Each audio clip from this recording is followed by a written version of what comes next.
People don't realize. Oh, what's that? I like that the video will start now with just Len cracking himself up. I helped. If you're a Patreon backer, you can hear the audio of what led up to these laughs. And then you might really reconsider whether or not. I didn't know that funny. We were recording yet, so I was going to answer that back, but instead I just. Well, just so people know, the audio is recorded from around 10 minutes-ish before the show and is put in a treasure chest folder for Patreon backers at a certain level. Chest. Yeah. Also, occasionally doubloons are in there. Bit doubloons. It's a pirate booty. All right, here we go. Now we're going to start the actual audio podcast. They won't even know. They won't know anything about what's going on.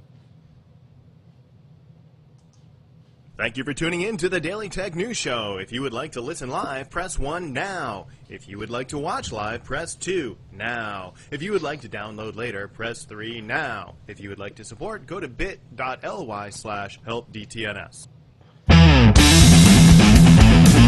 This is the Daily Tech News for Friday, July 17th, 2015. I'm Tom Merritt.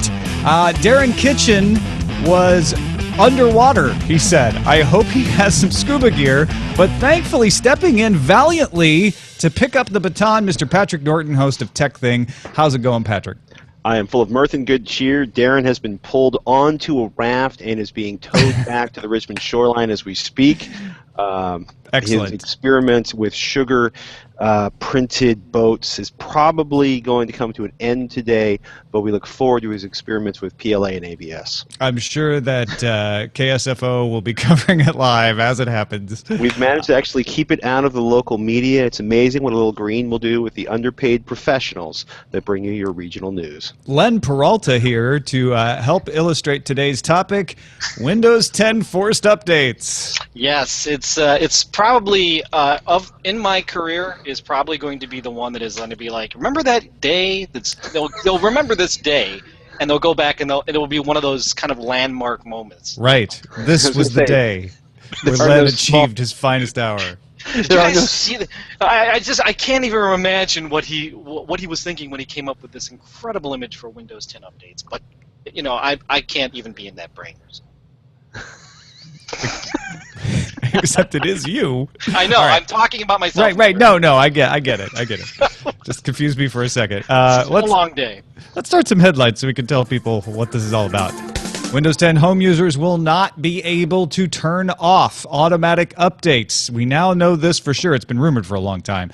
And it seemed like it was probably true. And guess what? No surprise it is. Build 10.240 of Windows 10's Insider Preview has finalized settings and terms of service. Tim Anderson over at the Register spotted a line in the terms that says, by accepting this agreement, you agree to receive these types of automatic updates without any additional notice. Architectica notes that Windows Pro users will get a little more leeway, seemingly around 8 months, to be able to delay updates, and Enterprise users can delay them for several years if they wish. Patrick and I are going to talk about that a little more, as well as his impressions of Windows 10, because you've been using it for a while now, right? It's been my primary operating system on my primary laptop since Technical Preview started. Living with it. Each and every day in my face. The Verge reports that Tesla CEO Elon Musk announced a $10,000 firmware upgrade to the P85D Model S electric sedan called Ludicrous Mode. The upgrade will allow the electric car to go from 0 to 60 seconds. I'm sorry, go from 0 to 60 miles an hour in 2.8 seconds with 1.1 Gs. It's 1.1 Gs of force. Car will achieve 155 miles per hour, 20% faster than an unupgraded P85D. Musk described the acceleration as faster than falling. Depends on how much. Well, no, I guess a feather and no, we proved that you fall the same rate. Anyway, there's also a battery pack upgrade from 85 kilowatt hours to 90 kilowatt hours and a rear-wheel drive Model S 70 available for $70,000. But seriously, Musk announced the Tesla P85D gets ludicrous speed. Unless you think Tesla was not in on their own joke, from the press release, quote, there is, of course, one speed faster than ludicrous, but that is reserved for the next generation Roadster in 4 years, Maximum Plaid. Nice. They love their Spaceballs over there. They were also playing the musician Ludicrous during the hold music for the press conference as well. Would you upgrade? Would you want this? I guess if you're going to spend money on a speedster car like this, why not? If you've already dropped $100,000, it's funny because I've gotten so used to seeing Tesla S's because they are so common in this part of California, in the Bay Area. And then on top of that, over by Richmond's, over by the warehouse in Richmond, the Hack 5 warehouse, is one of the primary ports of entry for, like, you'll drive down the right street and you'll see a lot filled with, like, every Subaru Impreza that's going to the United States, it seems like, from Japan.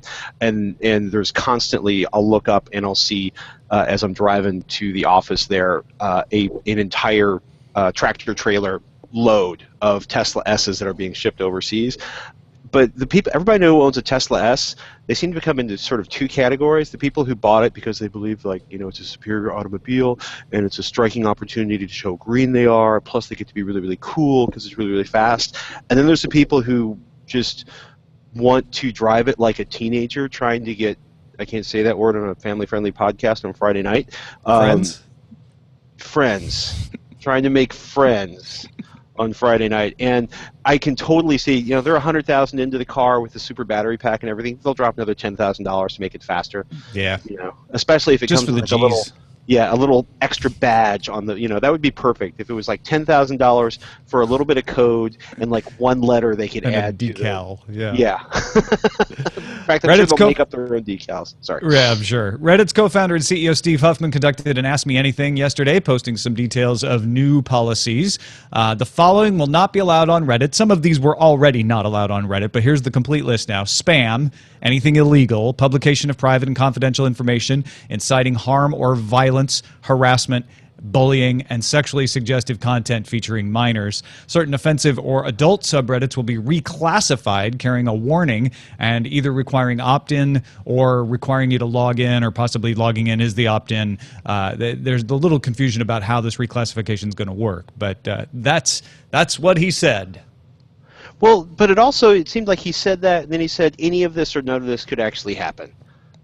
Well, to any given subreddit is the way I took it, but now that you say that, you're right. Yeah. Like, it isn't the actual terms. It's not a policy post. This is his answers in the AMA. And as you might expect, some people not satisfied with his answers, and other people are. But there you go. That's the latest in the never-ending saga of Reddit and its users.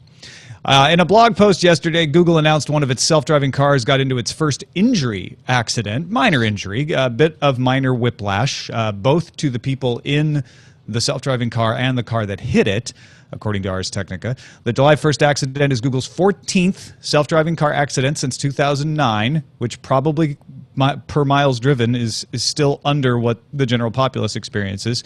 And they've all been the fault of other drivers. Chris Urmson, the head of self-driving car team, wrote the Google car was rear-ended at 17 miles per hour. It was waiting at a stoplight. I don't think that's the Google car's fault. No.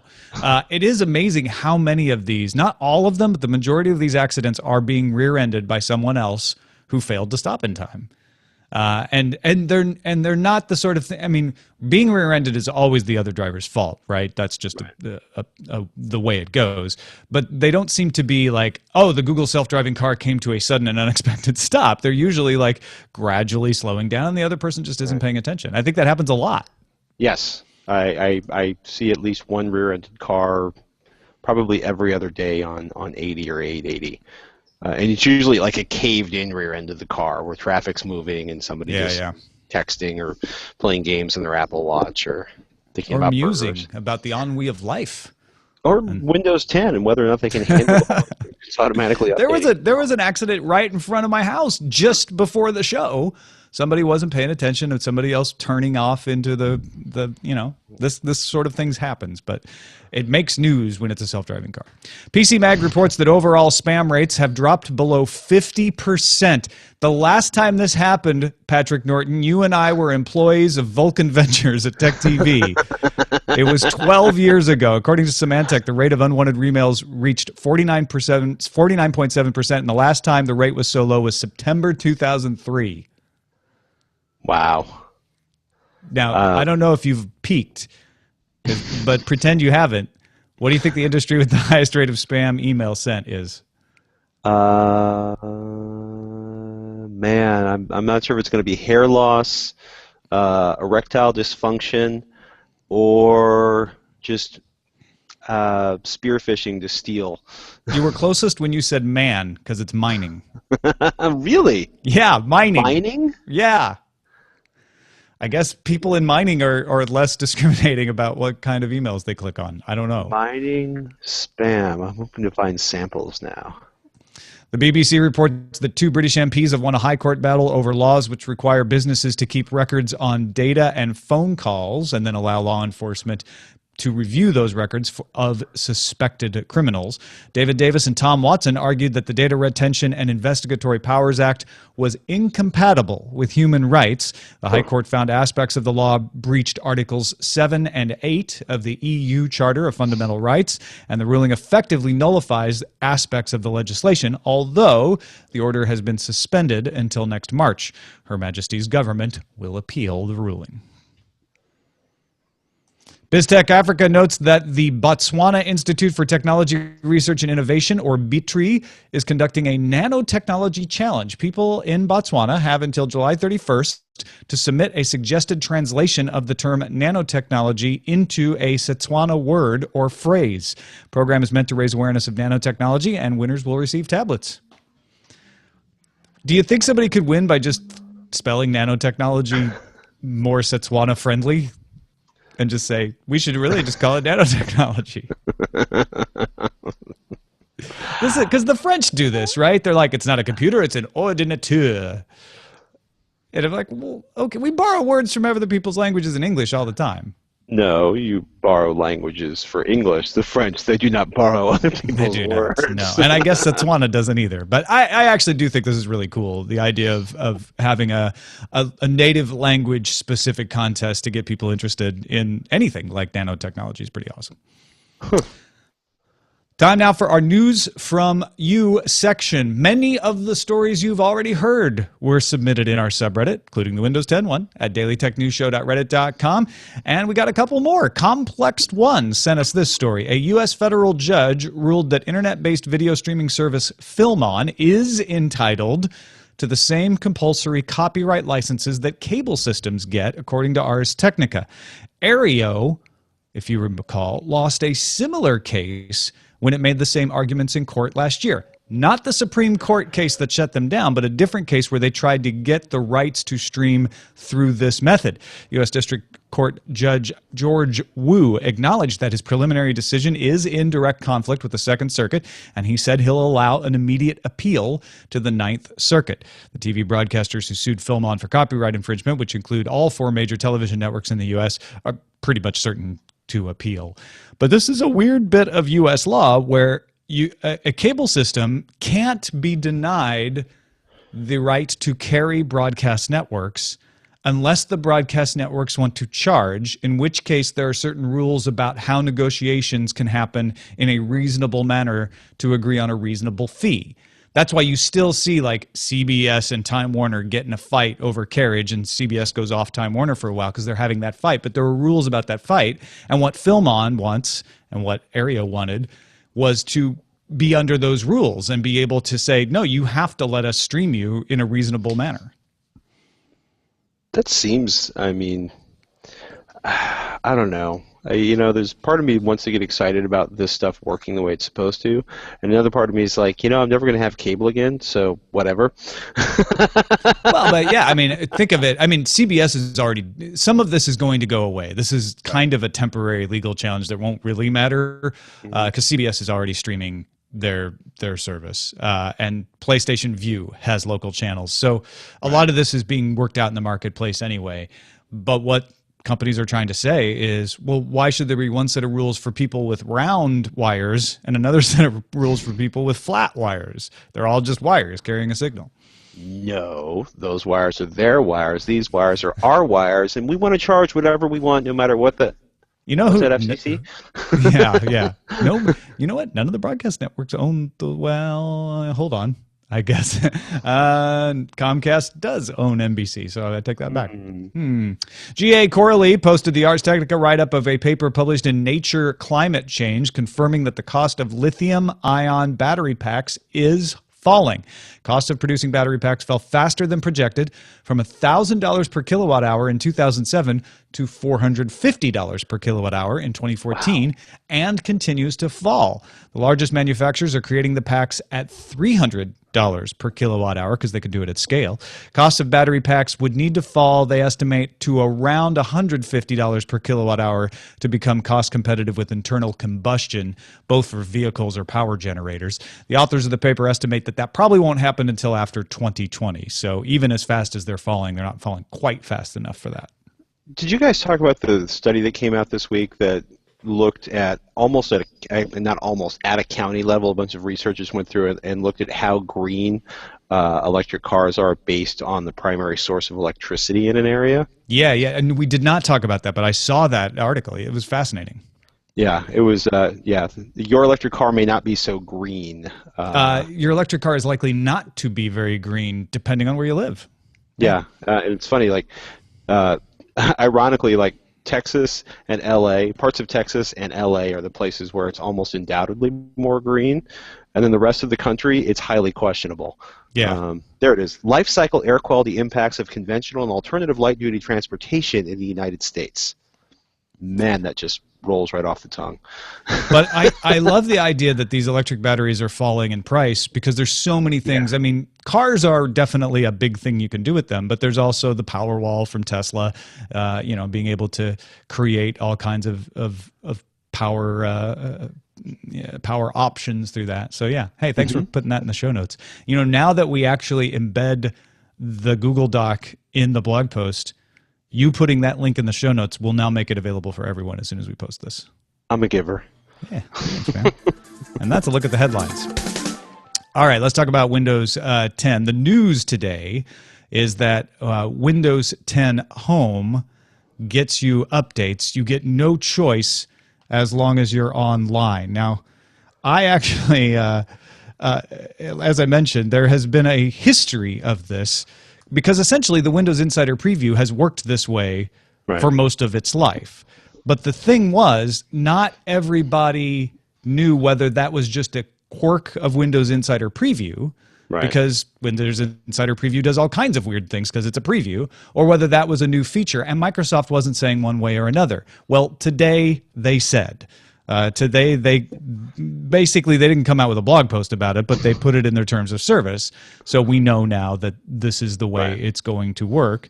The Register did cite a training video that says that the Windows Professional version will have 8 months before they will be cut off from security updates in order to be able to have, in other words, to encourage them to allow updates. But 8 months is a long time. You probably will be able to fix any issues here.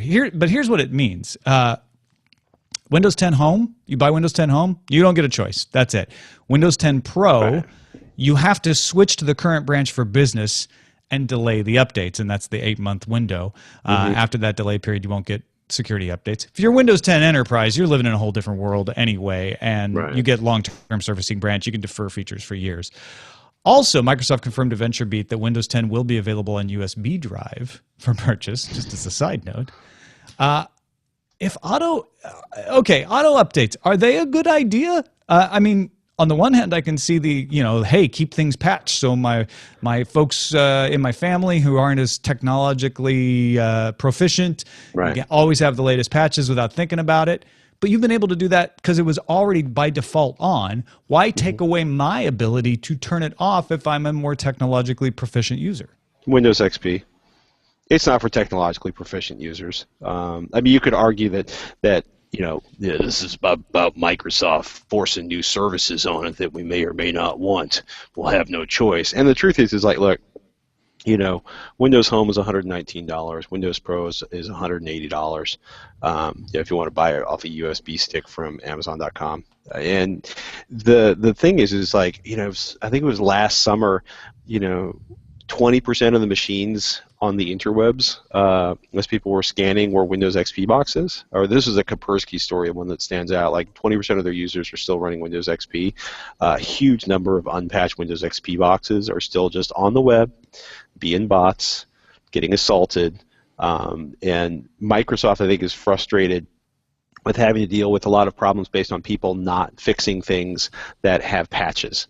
And I think that's the number one thing right there, is they just want to lock down every user to be committed. It's like, hey, we're going to give you this operating system, we're going to give it to you for free, and we're going to make sure you don't screw it up because you're going to have to update it. We're just going to update it, deal with it. And it's one thing to do that with security updates, but what Sure. about features that either break another piece of third-party software for me, or take away a feature like the start button that I love, or change the way a feature that I love works more likely? I mean, I get it's a gutsy where move, Maverick. I mean, because that's where it gets. I mean, on one hand, I'm really curious, given the number of things that they've stuffed into Windows 10, right? Because I've been using it every day. Outside of that 1 week in May, it's been pretty fabulous.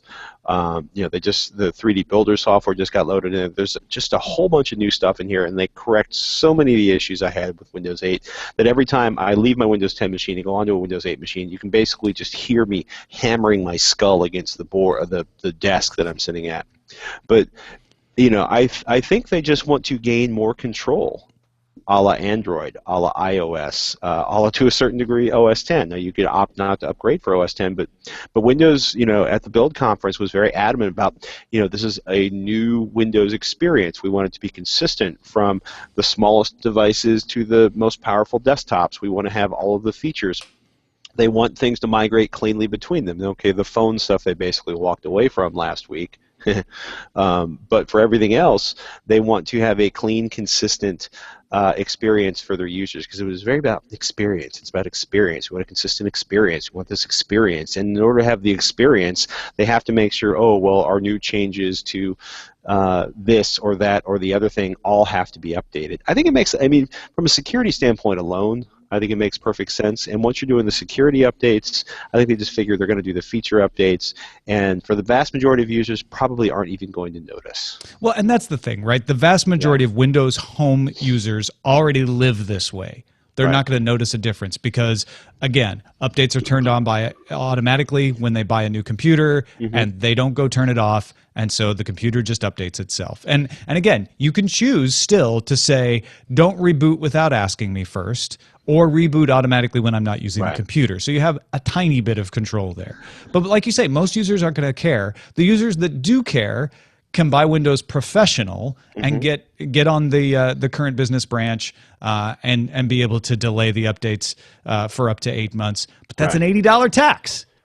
Because it's an $80 difference between the USB versions of Windows 10 Pro and Windows 10 Home to be able to do that. Microsoft's not in this, to do it for free. They're in this to make money. It's, it's funny. I don't have, I'll be honest with you, I have automatically updated everything on Windows 10 and Windows 8. I am pretty much, I have one last Windows 7 machine, and I pretty much automatically update it with whatever Microsoft throws at me.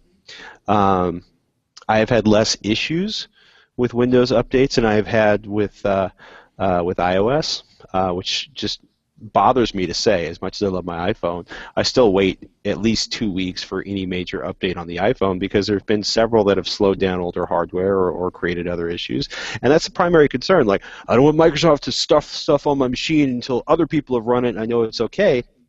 And I think Microsoft is just going to level the playing field, and they seem to be moving fast enough that I find this a little less scary than I would have a year or two ago. Yeah, it was Windows 7 where I finally switched from saying, I will tell you when I'm ready to update, to saying, go ahead and download stuff and prep it. Just let me press OK first before you reboot and install everything.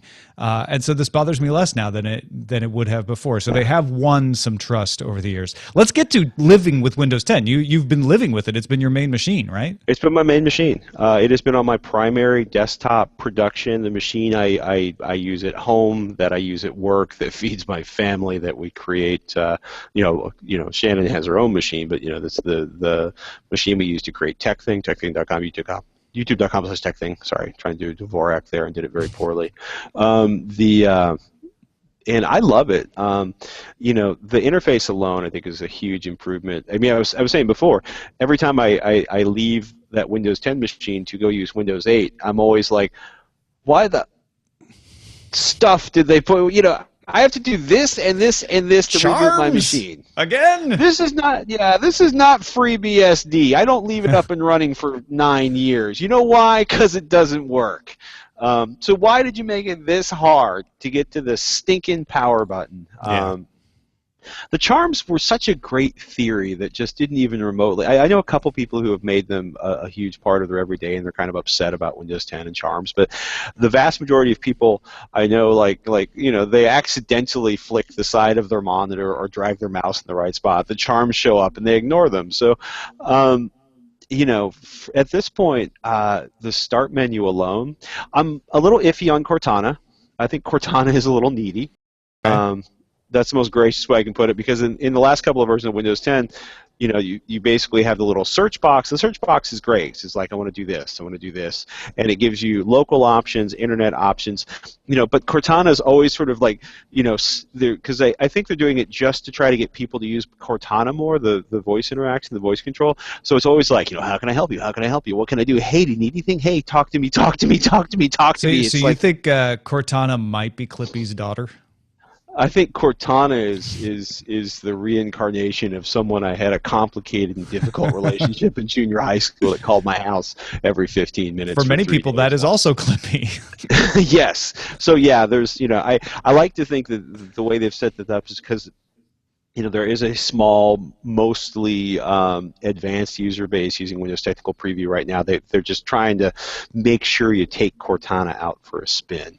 And it's interesting. I'm trying really hard to sort of embrace Cortana and Siri and whoever else wants to talk to me. And mostly I keep finding out that it's just easier for me to click things myself or to type into a browser. But I hope, because the stuff they demonstrated at Build was so amazing, where the idea that you would have contextual search, like, Cortana, find me a flight to Cleveland on Wednesday, preferably on United. And Cortana's going to knit all that information together for you. It's a great theory, But if you had to say, okay, Cortana aside, two best things, two worst things about Windows 10 versus Windows 8 and 7. Edge browser seems pig slow, and I'm sure that's just a combination of my desperate need for everything to open instantaneously. But I think the Edge browser and walking away from Internet Explorer, it's been interesting talking to developers, friends of mine who are developers, about Internet Explorer, because on one hand they all hate Internet Explorer and they don't use it, but they have to program for it professionally.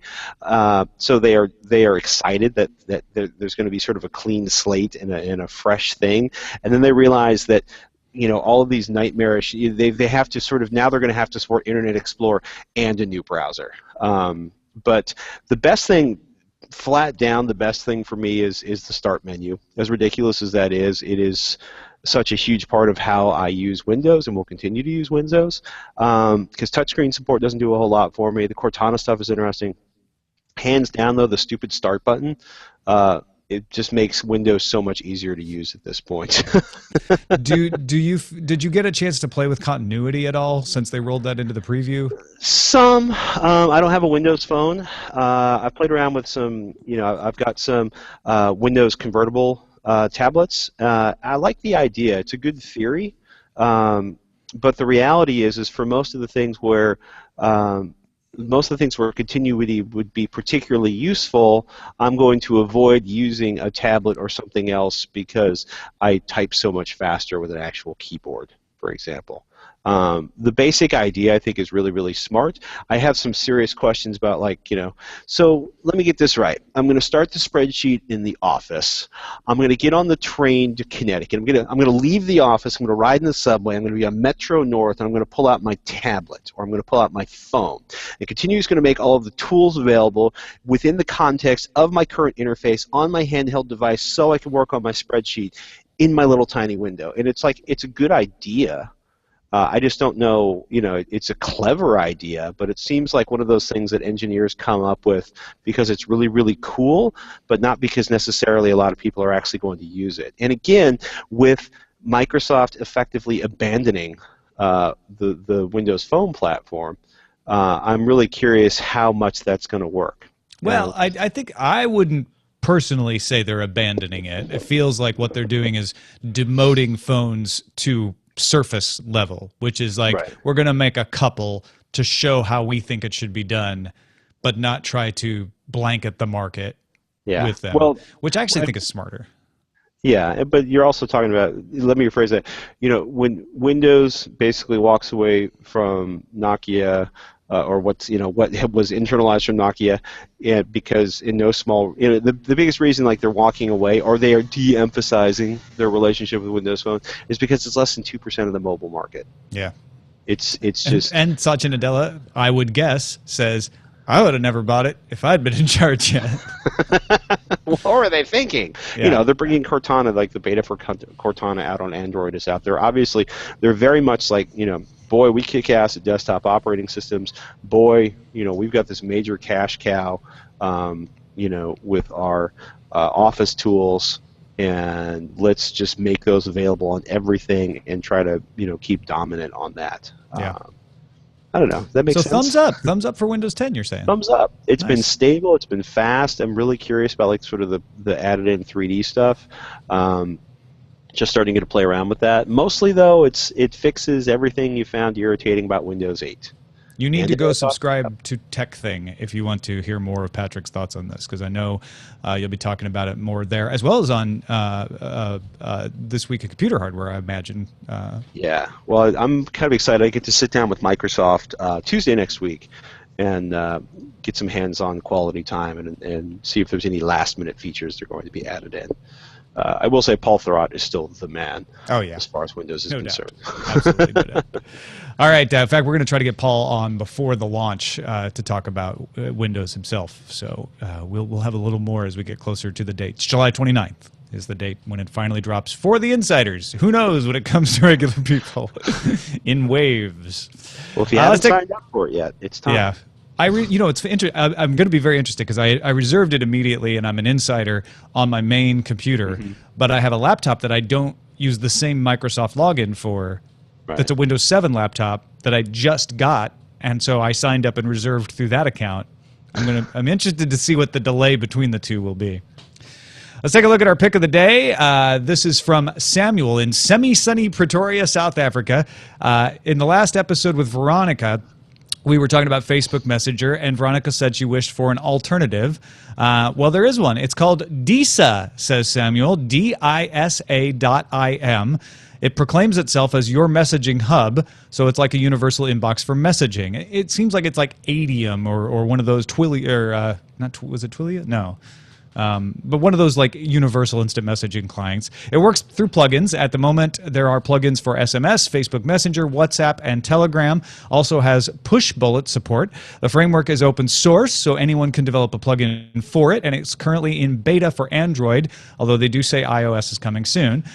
Samuel says, I've been using it for a while now, find it quite good, although being a beta, there are some quirks like messaging taking a while to arrive, but I'm sure they're working on it. So keep up the good work. I much enjoyed the show for here in deep, darkest Africa. Thank you, Samuel. I had not heard of DSA.im, and I can't vouch for it because I haven't used it, but Samuel seems to like it, and it looks really interesting. Send your picks to feedback@dailytechnewsshow.com, and you can find my picks at dailytechnewsshow.com/picks. Now, I made a big mistake yesterday on the show, Patrick. Uh-oh. I told people to email me about my very determined opinion that SIM cards were useless, and I got those emails that I asked for. A representative email came from VJ, who says, I found it quite strange that you and Allison thought SIM cards were unnecessary. Being from India, I think they're indispensable. They give the consumer the freedom to change their provider for a better deal or use more than one provider on a dual SIM phone. The SIM is very handy when you travel as well. I think yours might be a very U.S.-centric point of view, since most carrier phones do not have user-replaceable SIMs. I think Apple and Samsung's bid to change the GSM SIM standard is very suspect and potentially anti-competitive. The GSM SIM, in my view, has been one of the most democratic standards in mobile technology. I think VJ's nailed it because, one, I mean, no disrespect, the rest of the world has been paying for their phones, which means they're not getting, they're not locked into a 2-year contract. They have the opportunity to jump, and I think they were probably horrified overseas when you suggested that SIMs were useless. Now you're absolutely right. I got several emails along the same line. Patron Craig, or if you've been to Nerdtacular, Craig said the SIM card was actually designed to make it easier to change phones because they contain the subscriber and carrier account data as opposed to that information being stored on the phone. Before the advent of the SIM card, the carrier and subscriber information had to be on the phone itself and weren't easily changed. However, with the advent of over-the-air updates and mobile data in general, the SIM card is not as important since carrier and subscriber information can be programmed into the phone over the air.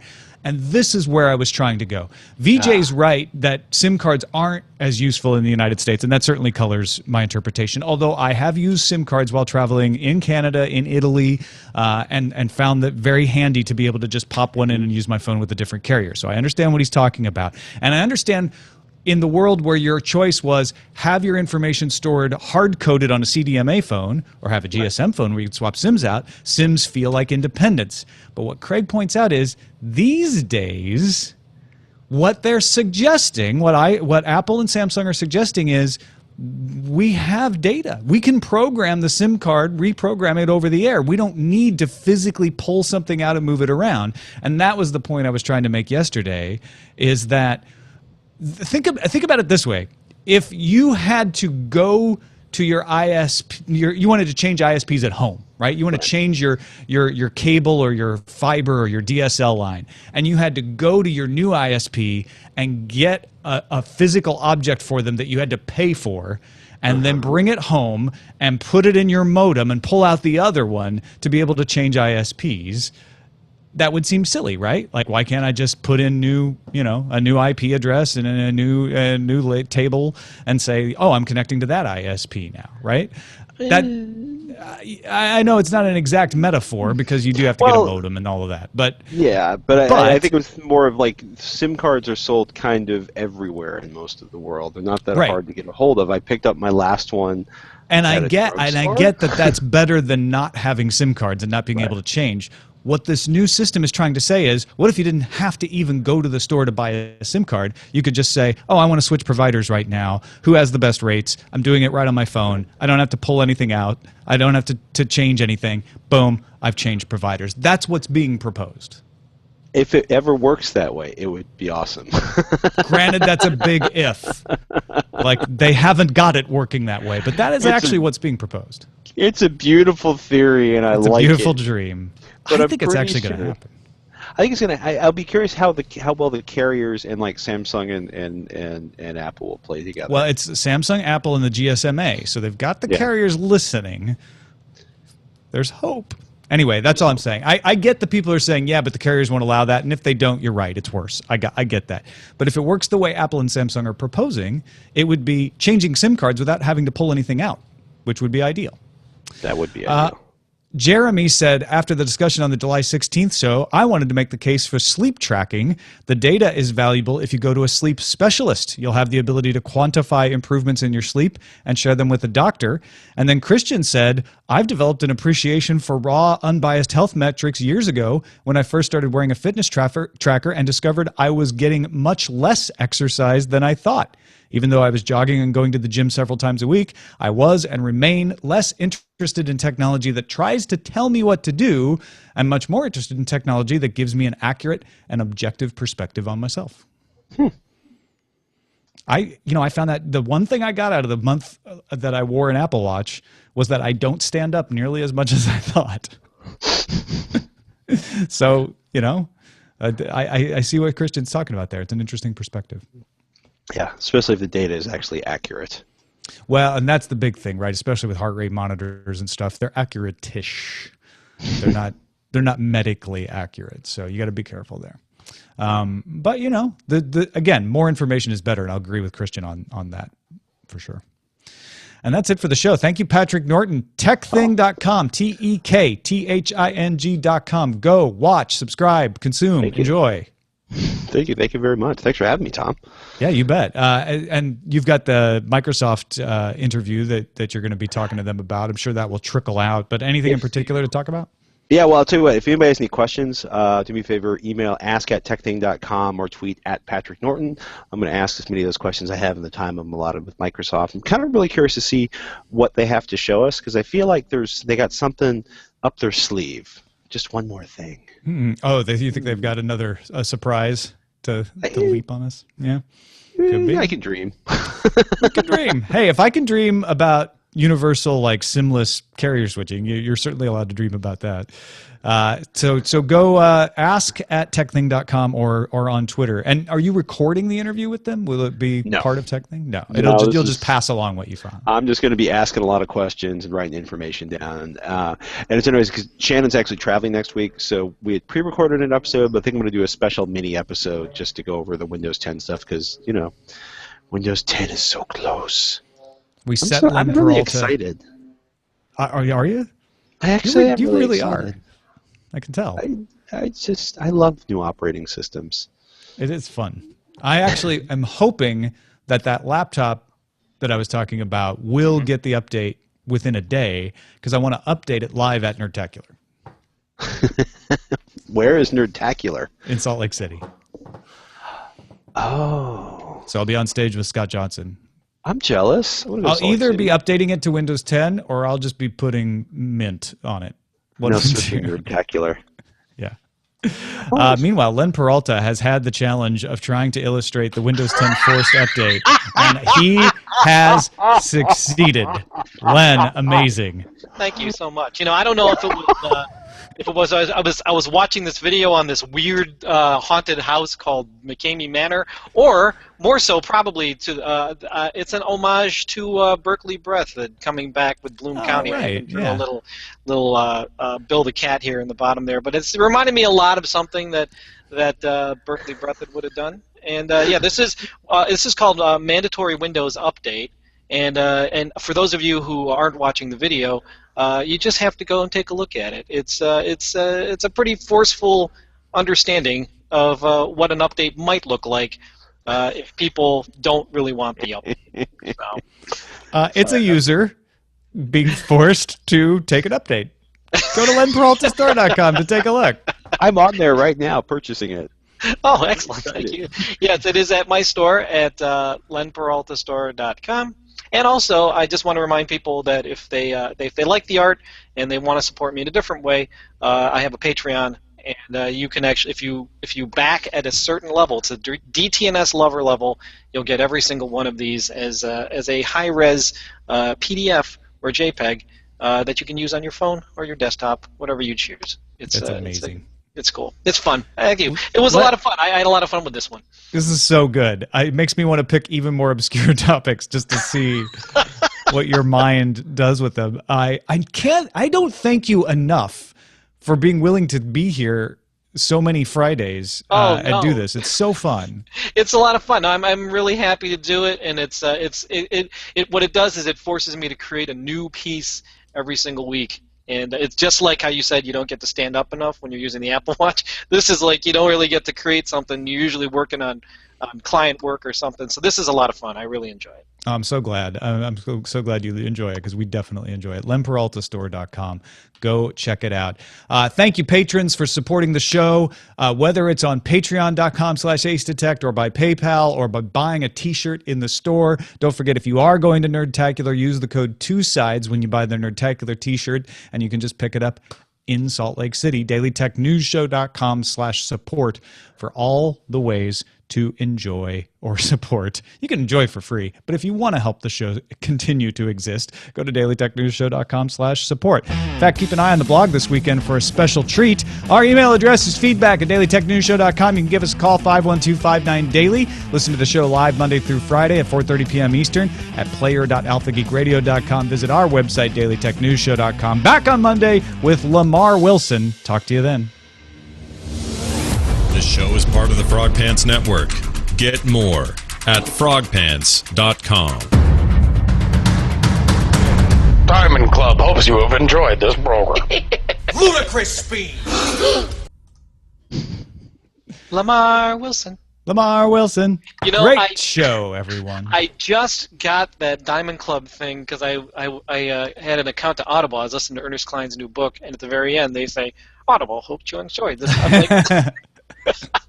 I'm like, that's where that came from. Diamond Club hopes you have enjoyed this program.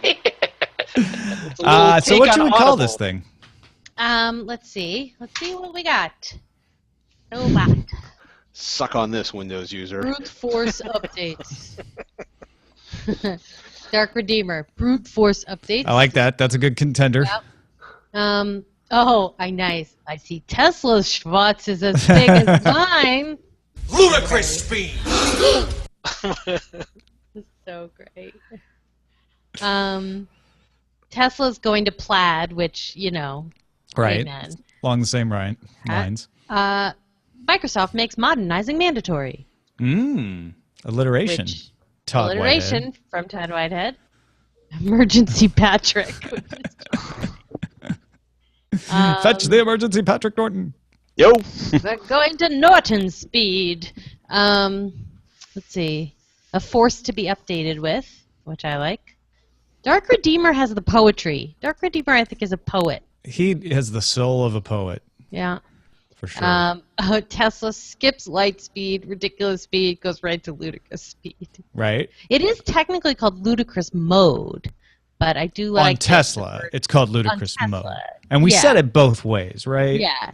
Well, we announced it first, ludicrous mode. Yes, that's the way it's written.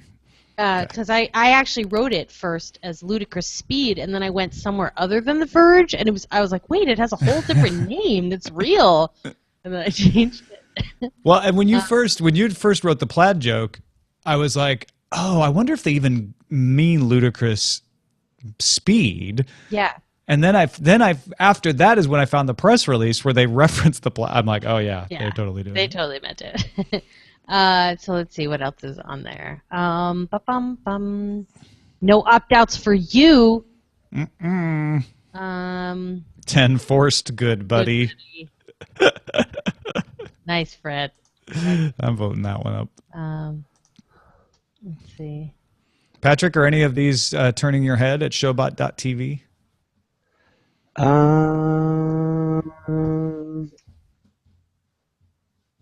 I kind of like a force to be updated with. Yeah. I don't know. Ask me anything about what you can't do. Jenny McCarthy will hate Windows 10 is awesome, but entirely too obscure. Yeah.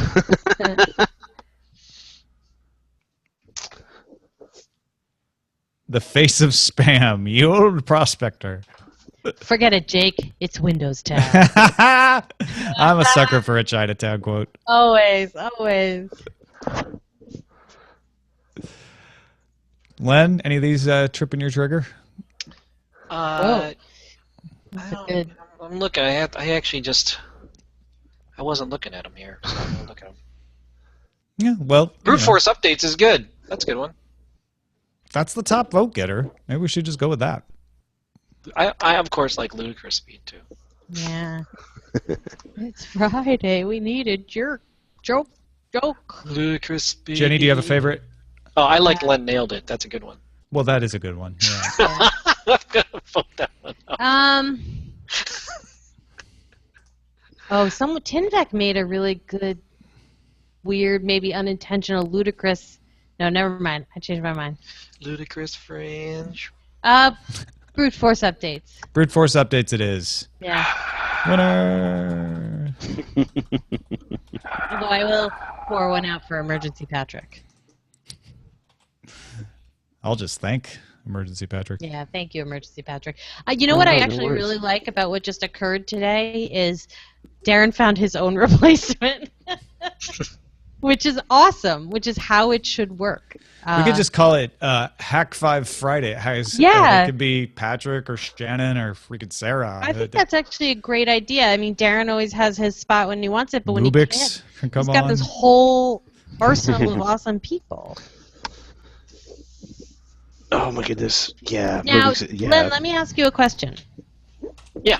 Are you not allowed to put the Windows logo in something? Do you think they'll sue you? No, I'm not worried about it. You I mean, just went it's for the purity of the window. yeah, Yeah, you know, I and love and to be honest with you, it's not. I mean, it's not really their logo. I mean, it is their logo, but it's Right. Yeah. you know. If I it mean, were the Yeah. NFL or Star Wars Right. or Star Trek. Oh, look how far away Patrick Norton just went. Yeah, well, I'm porch casting today. Yeah, you're like out. You're like so far away. That perspective is crazy. Can you be in a Well, Dan- rocker? you know, if I will if get a rocker for next time. if Apple didn't sue me for the Apple That's Beach true. logo I came up with, then yeah, they're. Cool. I love it. It looks great, and I love the cat. Oh, Bill the cat, man. Yeah. I love the Yeah. Burke Breath is coming back. Is it Breathed? Yeah, I Is know. that how you properly say it? Yes. Breathed. Burke Breath. Breath it. Breath it. I prefer Is it Mr. Welsh? Breathed or Sir. Where does that come from? Was that? Is it Welsh, Breathed, or is that just a Oh, name? good he question. I don't know. It's It is Yeah, an it's actual. interesting. He didn't make it up. Made? Breathed. It's not a pseudonym or Name. anything. It's his real name. Origin. should do a documentary about that. I haven't seen a good documentary about Berkeley Breathed either. Breathed surname. Why is They always he have the same shoving version. that white chocolate Hershey's bar in that guy's Yeah. mouth? Yeah, I don't know. That's a good question. It's certainly No, not a there's not- Windows logo because the Windows logo has 4 different colors. No, the Windows 10 logo is white. It's all white. Shh, I'm defending you. Oh yeah, yeah. There you go. Yeah, I don't know what you're talking about. It is a white chocolate bar. Sorry, I was. You're like the guy in Silicon Valley who got on the Yeah. stand. Oh yeah. Oh my God. What does he have? That potato cannon? Is that the guy? Is that what it was? Is Yeah. that the guy he's just getting promoted for For just- no reason. Yeah, Yeah, for yeah. no reason. So he works Oh, on the no. potato cannon all day. In the XYZ labs. I love that show. Oh my God. Yes. I Are just you tried okay? to click on the origin of Berkeley Breathed's name, and I got blinking spammed so hard, and it's talking to me. Oh, Yeah, there's a lot of genealogy sites that are. that's annoying. What the hell? I can't even get out of it. That's what happened one time with Darren when he told me about some piece of software that I checked out, and then all of a sudden, And yeah, I remember that. What do I do? you got to restart. I think. No, you could just Command Q out of the browser. But that's gonna take me out of this show. Oh, Yeah. crap. Yeah. God. So wait, no, you can't, how do you close a particular window, Patrick? Or a tab. If you Or can a tab. find it. How many tabs? I mean, do you have like 3,000 tabs open, or do you have No. like? You can Command W. I'll be right. Leave this page. Okay. Oh my God. That was the remember most the- traumatic thing that's happened to me in a long time. That's It was like good. Yeah, that is horrible- good. That is good news. Command W, yeah. That's true. You're right. That actually isn't, but yeah. So now, how do I find out about Berkeley Breath? I'm not going to find out. See, look. The Well, you do a internet search, just don't Do it on click on somebody that one else's again. machine. Do it on Yeah. somebody else's machine. just- Do it in Rendezvous. Do it in Vivaldi. Oh, so mad. That was so stressful. Breath it. Take a deep breath. Yeah, I see what you did there. I am smart. I am so smart. SMRT. All right, I gotta get something to eat. Len, you're the best. Yes, absolutely. That was awesome, dude. I know I'm the best. I know. No. You should. You should know. Good. And I'm going to email you about our launching a mini documentary series that's going to open with that story. Oh, for real? I love it. That hit my sweet spot of things I absolutely love, which is Where Are They Nows? Well. Plus, I have a personal interest in it, just to figure out where are those guys? Where are they? Yeah. I think that's really cool. Yeah, let's talk about it. I'm really excited. I'll send you an email right now. All right, guys. It was good seeing you. Yep, good seeing you too, man. I probably won't see you for the next 2 weeks. I think next week I got to go down to the Cleveland Institute of Art to see my son's show, and then you guys are in Spectacular, so I won't see you till August. I'll sharpen my charcoal pencils. Boo. Yes. Not for the charcoal pencils, but for the missing Len. No, okay. no, for the lack of Len. All right. Enjoy Ant-Man. Thanks. Everyone should. You have it's mandatory. You It's must in the enjoy draft. Dear patrons, please go see Ant-Man. We'll see ya. We bought you all Bye. tickets. Yeah. Yeah, I have 8:05 tonight at the Grove in 3D. Nice. We That's haven't happening. actually planned to see it yet, and we both want to. We just gotta figure I'm out. super excited about it. I wrote you a joke in Current Geek that I feel like is probably going to lose it because it might be perceived as being spoilery, even if it's not spoilery. But you haven't seen it yet, right? So I how know, could it be spoilery? Because just by osmosis, I picked up the things they kept hinting about. So I'm not going to say any more, obviously. But it has to do with the Large Hadron Collider. I'll put it that way. The story in the future. I'm just shut up. I'll shut up now. Actually, am I the only person who didn't know that Berkeley Breathed released a new Bloom County cartoon? It happened on Monday. Yeah, that's brand new this week. That's why we're all have him on our mind, actually. I just assumed you had him on your mind because he's awesome and you guys are awesome. And now I'm like, oh my god! So I the 3-year-old in the potty training has apparently just completely divorced me from all culture. That was great. It happens. Oh my goodness. Yeah, it was a really lovely comic return. Put it that way. So you think that joke will survive? Yeah, I don't think it's spoilery. Okay, good. Because he's small. Yeah. He's Ant-Man, of course. That's fair.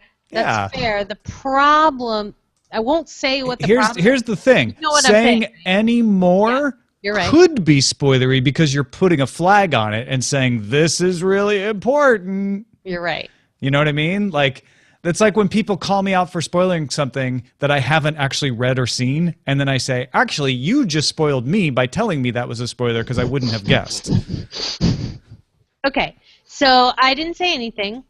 Don't worry And about all it. I think when I read that is like, well, yeah, because he's small. Yeah. All right, fair enough. Take back, rack it back, cut it out. Done. So they stopped doing RSS feed marked by default in SoundCloud. Which has been driving me nuts all week. I kept going like, why is it not showing up in the feed yet?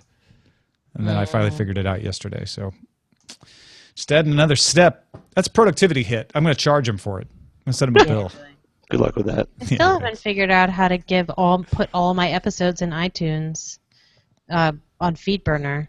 And I looked in every single option, and I wonder if they just took it away. Yeah, maybe.